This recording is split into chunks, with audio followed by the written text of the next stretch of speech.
오늘은 오바댜서는 한 장으로 구성된 짧은 성경입니다. 75페이지 제가 읽겠습니다. 오바댜서는 이스라엘의 이웃 민족인 에돔에 대한 예언입니다. 에돔 민족은 야곱의 형제 에서의 후손으로서 이스라엘의 친족입니다. 그런데 그들이 교만하여 이스라엘의 재난을 방관하며 즐거워했습니다. 심지어 이스라엘의 대적들과 손잡고 악행을 일삼았습니다.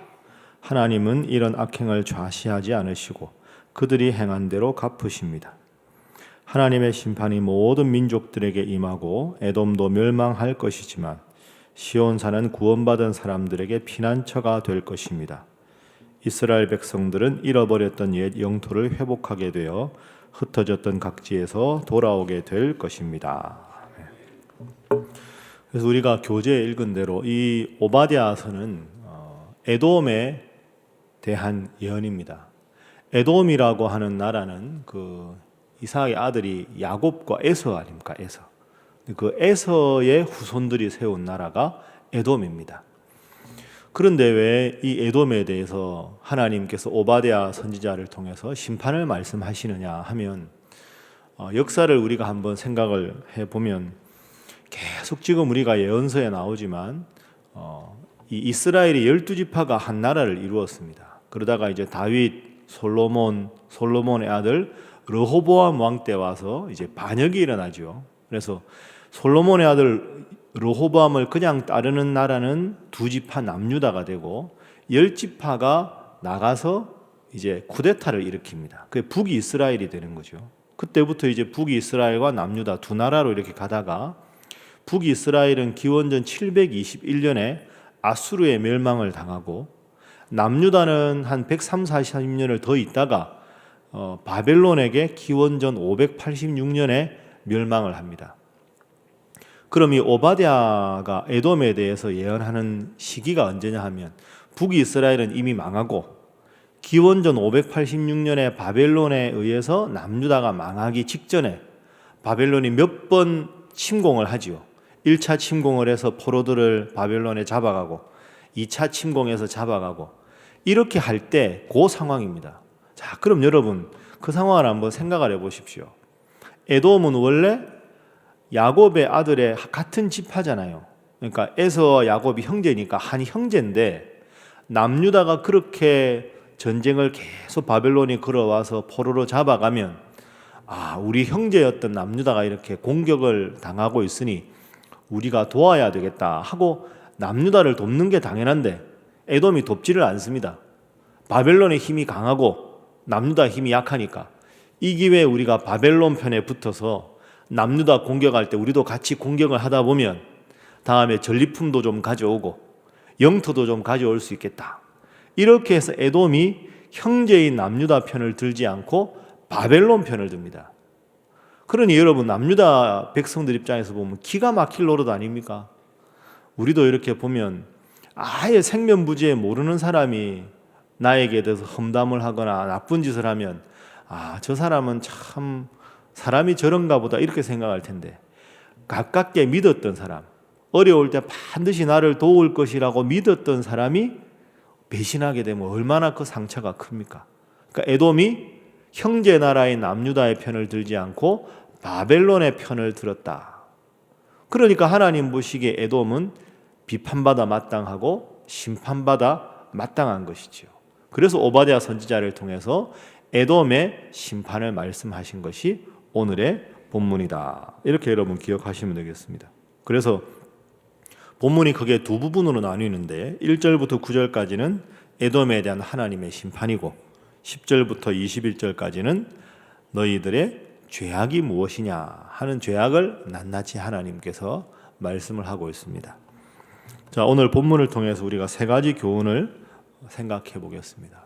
첫 번째는 말씀드린 대로 하나님은 하나님의 백성을 힘들게 하는 자는 반드시 심판하신다. 하나님의 사람들을 돕지 않고 하나님의 사람들을 공격하는 자를 반드시 심판하신다. 이것이 본문의 교훈입니다. 자, 우리 11절 말씀만 보겠습니다. 자, 11절 함께 읽습니다. 시작. 내가 멀리 섰던 날 곧 이방인이 그의 재물을 빼앗아가며 외국인이 그의 성문에 들어가서 예루살렘을 얻기 위하여 제비 뽑던 날에 너도 그들 중 한 사람 같았느니라. 아멘. 자, 여러분 11절 본문에서 이방인이 어디겠습니까? 바벨론이겠죠. 그의 재물할 때 그는 남유다죠. 그러니까 바벨론이 남유다의 재물을 빼앗아가고 바벨론 사람들이 남유다의 성문에 들어가서 예루살렘 얻기 위해서 제비 뽑던 날에 너도 에돔 족속 너희들도 바벨론 사람 중에 한 사람과 같았다. 그래서 하나님께서 뭐라고 말씀하시느냐? 10절 말씀입니다. 자, 다시 읽습니다. 10절 시작. 내가 내 형제 야곱에게 행한 포악으로 말미암아 부끄러움을 당하고 영원히 멸절되리라. 아멘. 하나님께서 에돔에게 심판을 말씀하시는 거죠. 그래서 본문이 오늘 우리에게 가르치는 것은 고난당하는 사람, 힘든 사람, 우리 우목사님 기도하신 대로 그 사람들을 함께 힘들게 하고 심판하는 것이 아니라 힘들어하고 어려운 상황에 있는 사람들을 우리가 위해서 기도하고 위로하는 것이 성도의 마땅히 행할 바이고 교회가 해야 할 바다. 오늘 그 말씀을 우리에게 주시는 겁니다. 우리의 이웃이 멀리 있는 것이 아니라 이 새벽에 기도하실 때 공경에 빠져 있는 이 나라를 위해서도 기도하시고, 또 여러분 우리 아는 성도님들 중에서 지금 날씨가 갑자기 추워지고 땅이 얼어서 실족해서 다치신 분도 있고, 여러분 주위에 우리 성도들 중에 힘들고 어려운 분들이 있을 겁니다. 그분들을 오늘은 한 분씩 떠올려가면서 그분들 하나님께서 위로해 주시고 회복시켜 달라고 그렇게 기도하시고, 또 상황이 되면 전화도 하시고 같이 신방도 하시고 해서 여러분의 사랑을 통해서 고난과 어려움에 빠진 분들이 위로를 얻고 힘을 얻는 오늘 하루, 또한 기도의 중보자 되시기를 주님 이름으로 부탁합니다. 두 번째는 왜 에돔이 멸망했느냐, 그 근본 원인이 있습니다. 근본 원인은 3절 4절 말씀입니다. 너의 마음의 교만이 너를 속였도다. 바위 틈에 거주하며 높은 곳에 사는 자여, 내가 마음에 이르기를 누가 능히 나를 땅에 끌어내리겠느냐 하니, 내가 독수리처럼 높이 오르며 별 사이에 깃들일지라도 내가 거기에서 너를 끌어내리리라. 여호와의 말씀이니라. 근본적으로 에돔이 남유다를 돕지 않았던 가장 근본적인 죄악이 뭐냐? 교만이라는 겁니다. 그 두 번째 교훈은 하나님은 교만한 에돔을 심판하셨다. 심판받은 가장 근본적인 이유는 교만이다. 우리가 읽은 3절에 보면 바위 틈에 거주했다 이렇게 나와 있습니다. 이 에돔 족속은 그 세일산에 주로 거주했습니다. 그런데 그 세일산, 에돔이라는 나라가 있는 그 세일산은 해발 1500m 고지에 있습니다. 그리고 바위 틈에 집을 짓고 살았습니다. 그 여러분, 이 해발 1500m가 되는 바위 위에다가 나라를 만들었다. 큰 산들과 산들 사이에. 그러니까 이 에돔 족속은 어떻게 평소에 생각했냐면, 우리가 사는 지역은 누구도 우리를 침범할 수 없다. 우리는 난공불락이다. 누가 감히 우리를 침공할 수 있느냐 해가지고 지대만 높은 데 살았던 것이 아니라 하나님께서 지키셔야만 이 나라가 된다는 생각은 전혀 없고, 지형이 험준하기 때문에, 우리 민족이 싸움을 잘하기 때문에 누구도 우리 민족을 해할 수가 없다 하는 엄청난 교만이었습니다. 지대만 높은 게 아니라 영적으로도 하나님 앞에 교만했다. 그렇기 때문에 동료 하나님의 백성이 힘들고 어려울 때 돕지 않은 이유는 우리가 돕지 않아도 그들이 우리에게 안갚음을 할 수가 없을 것이다. 이렇게 생각을 한 것이지요.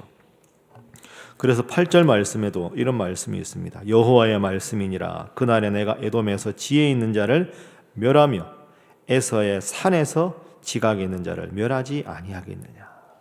에서의 산이라는 말은 높은 지대, 영적으로 말하면 너희의 그 높은 콧대와 교만을 내가 반드시 심판하겠다. 이렇게 말씀을 하십니다. 여러분, 계속 우리가 예언서 말씀 보지만 우리가 새벽기도 할 때마다 느끼는 게 있지 않습니까? 하나님이 제일 싫어하시는 게 교만입니다. 교만하니까 하나님 은혜를 모르니까 우상숭배도 하는 거죠. 왜 이웃에 대해서 정죄하겠습니까? 하나님의 위대하심을 내가 찬양하는 마음이 없으니까 동료를 업신여기는 거죠. 읽으면 읽을수록 성경 말씀에서 제일 하나님이 싫어하시는 것은 교만이요, 하나님 가장 기뻐하시는 것은 겸손이다. 이런 생각을 할 수밖에 없습니다. 오늘도 여러분 하루 살아가실 때, 그리고 여러분 함께 신앙생활하는 성도들이나 이웃분들에게 항상 참 저분은 교만하다. 우리 교회에서 제일 교만하게 쉬운 사람들이 누굴까요? 새벽기도 나오는 분들. 나는 기도도 열심히 하고 매일 말씀 읽고. 그렇기 때문에 우리는 교만이 아니라 겸손해야 할 줄로 믿습니다. 높은 산에 거주한다고 해서, 험한 요새에 거주한다고 해서 하나님 믿지 않고 지형을 믿고 자신들의 무공을 믿는 자들, 그런 어리석은 에돔 족속이 아니라 내가 어디에 거하든지 어떤 상황에 있든지 지위가 높든지 항상 하나님 은혜라 고백하시고 범사에 겸손한 여러분 모두가 될 수 있기를 바랍니다. 마지막 세 번째 교훈은 이제 남유다 입장입니다. 그럼 남유다가 여러분 바벨론에 의해서 망하고 포로로 잡혀가고 이렇게 했지 않습니까? 우리가 이것은 이사야, 예레미야 계속 말씀을 통해서 확인했습니다. 그럼 우리가 사실은 남유다 같은 사람들 아닙니까? 하나님의 택한 백성인데 여러분 지금 모든 게 다 잘 되지 않지요. 힘들게 기도해도 잘 안 되고 경제적인 형편도 어렵고. 그럼 하나님 믿는 하나님의 사람인데도 남유다가 망하게 생겼는데, 그럼 나는 나 스스로를 어떻게 생각해야 되는가? 이것이 세 번째 교훈입니다. 저를 한번 따라 하시죠. 하나님의 사람은 징계는 당하지만 멸망당하지 않는다. 다시 한번 하겠습니다. 징계는 당하나 멸망당하지 않는다. 믿습니까? 이거 꼭 기억하십시오. 아예 외우셔야 됩니다. 하나님 잘 믿는다고 해서 고난이 없는 게 아니고 징계가 없는 게 아닙니다. 그러나 남유다가 바벨론에 망하고 70년 포로 생활했다가도 하나님은 반드시 그들을 돌아오게 하시고 다시 나라를 부흥시켜 주시고, 이게 하나님의 뜻입니다. 하나님의 백성이라 하나님 앞에 잘못해서 징계를 받을지언정 하나님은 반드시 멸망시키시는 하나님이 아니다. 지금 혹시 여러분이나 여러분의 자녀나 하나님 내가 믿는데 왜 내가 이렇게 힘들까? 왜 하나님 잘 믿는데 내가 병원에 있어야 하나? 내가 우리 자녀를 위해서 열심히 기도했는데 왜 우리 기도대로 자녀가 이렇게 되지 않는가? 생각해보면 그런 일이 얼마나 많습니까? 그러나 그럴 때마다 하나님은 지금 내 뜻대로 움직여주지 않으시는 것 같으나 하나님은 때로 사랑의 매로 우리를 징계하시나 결코 하나님의 사람을 멸망시키는 법이 없다. 반드시 마음속에 기억하시고 여러분의 삶에, 여러분의 가정에 시험이 때로 찾아온다 할지라도 시험 때문에 실족하는 자가 아니라 이 징계 이후에 하나님께서 반드시 나를 회복시켜 주실 것이다. 우리 가정을 반드시 회복시켜 주실 것이다. 하나님의 백성은 징계는 당하나 멸망받지 않는다는 것 꼭 기억하시고 다시 한번 심기일전에서 기도하시고 회복해 하시는 하나님 믿고 담대히 나아가시는 여러분 모두가 되시기를 주님 이름으로 부탁합니다. 함께 기도하겠습니다. 하나님, 징계받기 전에 먼저 회개하는 자 되게 하여 주옵소서. 교만치 않게 하시고 늘 겸손케 하여 주옵소서. 지금 비록 힘들고 어렵지만 반드시 회복시켜 주시는 하나님 믿고 더욱더 열심히 하나님 앞에 기도하는 기도의 용사가 되게 하여 주옵소서. 다 함께 기도하겠습니다. 주여 믿습니다. 주여 믿습니다. 주여 믿습니다.